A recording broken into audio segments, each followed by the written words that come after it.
สบายดียินดีต้อนรับเข้าสู่ช anel ตังเฟรนลี่วันนี้อยู่กับออฟฟี่วันนี้ก็จะมาเฮ็ดคอนเทนต์เกี่ยวกับการจะมารีวิวกินมีเผ็ดคูณ2แล้วเผ็ดอีกแบบนึงเนาะ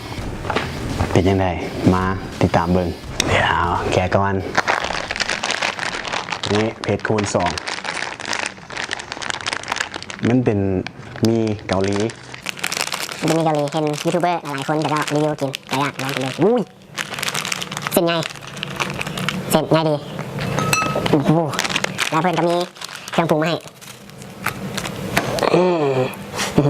ตั้งแต่มึงดุ่มไปกินยังเผ็ดละเจอกินเสร็จแล้วรสเผ็ดแบบดำดักอ๋อคล้ายคือกันแล้วเพื่อนก็มีเครื่องปรุงมาให้แล้วเขาก็มาต้มกันเลยหลังจากที่ลงไปลวกเป็นเวลา 5-8 นาทีเส้นของมันใหญ่เหนียวแต่ยังไม่ได้กินเลยเส้นตัวนี้กับซีกันโอ้ควันจะมาลองเริ่มกินตัวที่สีดำก่อนมันก็จะมีเครื่องปรุงมาให้โอเคเริ่มเป็นเลยกันจ้ะตัดเครื่องปรุงรสเผ็ดก่อนลาดลงไปขั้นตอนต่อไปโรยไปด้วยโอ้เป็นเม็ดงากับสาหร่ายงากับสาหร่ายจากนั้นก็มนุษย์คน What the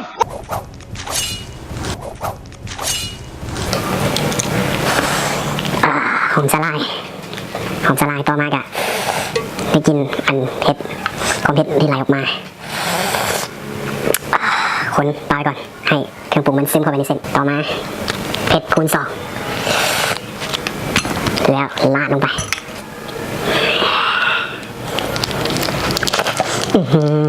กินเผ็ดของมีเกาหลีนี่มันจะต่างจากเผ็ดบ้านเขามองแบบเผ็ดบ้านเขามันจะแบบหอมๆนะคะเข้มข้นมันคือเผ็ดบ้านเขาที่ว่าได้กินแล้วมันจะแบบแซ่บๆดังจัดจ้านเลยนี่ซอสเผ็ดแล้วก็มะงาสาหร่ายเส้นเดียวกันเผ็ดคูณ2คนอ๋อกินหลังจากที่อดเข้ามาหวังว่าจะไม่ได้ผิดหวังพาไว้เพื่อให้เครื่องปรุงมันซึมเข้าไปในเส้นเราจะมาเริ่มกินเผ็ดสีดำดีก่อนไผ่หูมาซื้ออย่างละกะคอมเมนต์ไว้เนี่ยไผ่หู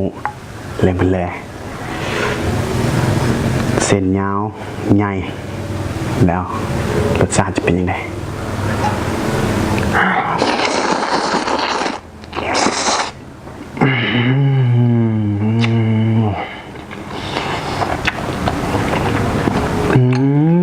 แบบ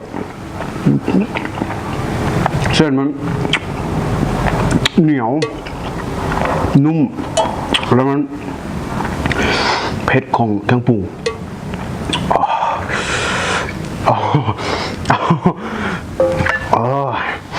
เผ็ดสมคำล่ำลือเดี๋ยวจะจัดการด้วยก่อนคำที่2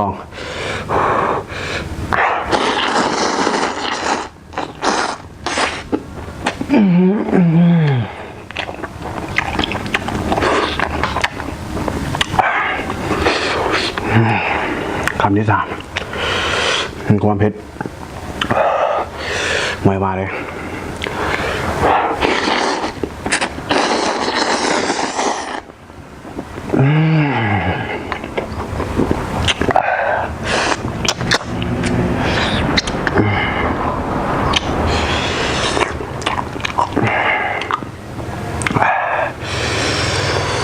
คำสุดท้าย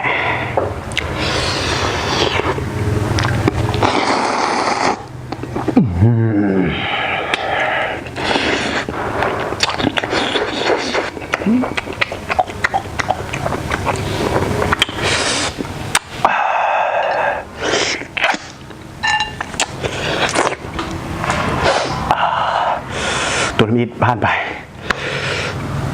แต่เหงื่อและความร้อนความเผ็ดมาแล้วมาต่อกันที่เผ็ดคูณ2ก่อนที่จะไปต่อเผ็ดคูณ2ขอมันเท่าความเผ็ดก่อนน้ำสลี อ เอาเผ็ดดิเลย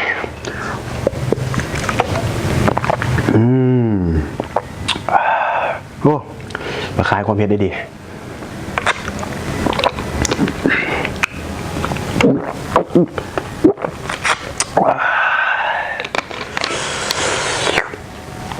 จานต่อไปเผ็ด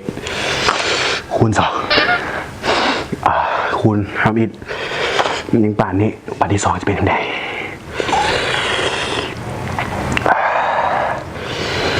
โอ้ยกินยังป่านเนี่ยโอ้โหควันความเผ็ด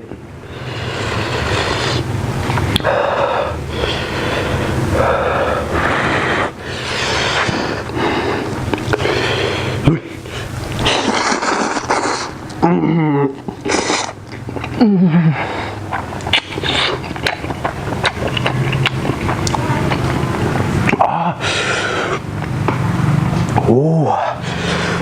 ความเผ็ดโอ้สุดยอดความเผ็ดอันนี้ก็เผ็ดพอแล้วมาเผ็ดคูณ2อีกเส้นของมันเนาะเหนียวคูณ2ความนุ่มย่ำแบบเมื่อกี้นี่ดูดเกือบบ่ขึ้นเลยความเหนียวนุ่มแบบย่ำแบบบุ๊บเลยปากเลย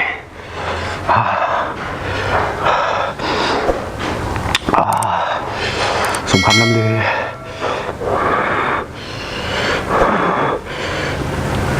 แล้ว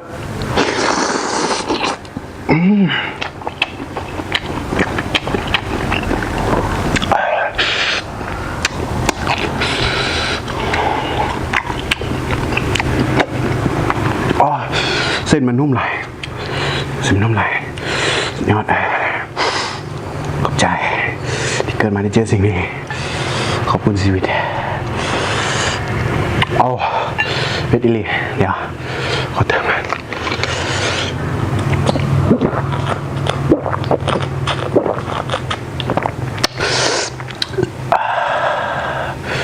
โอ้ยังโมสาวเผ็ดกินหน่อยหนึ่ง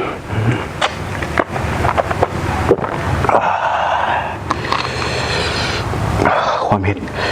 คูณ2ยอดเลยซื้อมาแล้วต้องกินให้หมด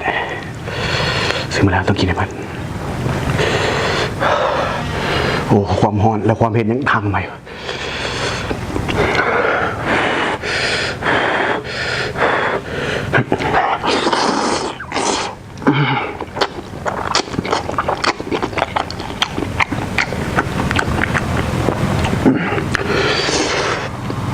เป็นเสียงเนี่ยบุเรตเหรอเป็นเสียงของเส้นที่มันนุ่มบุ้งว่าจะกินบอลเลยบ่อยเบิ่งจากตัวแล้วอย่าให้เสียสักทีโอ้เนี่ยทำได้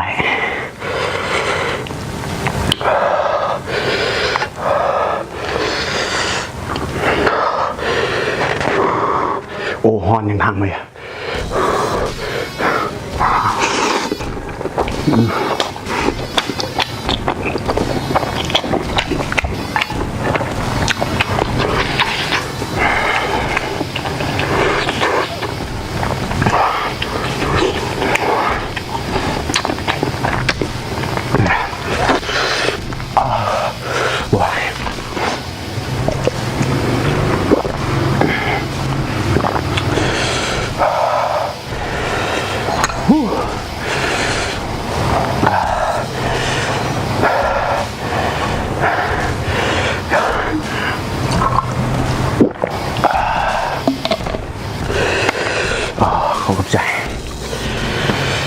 เป็นยังไง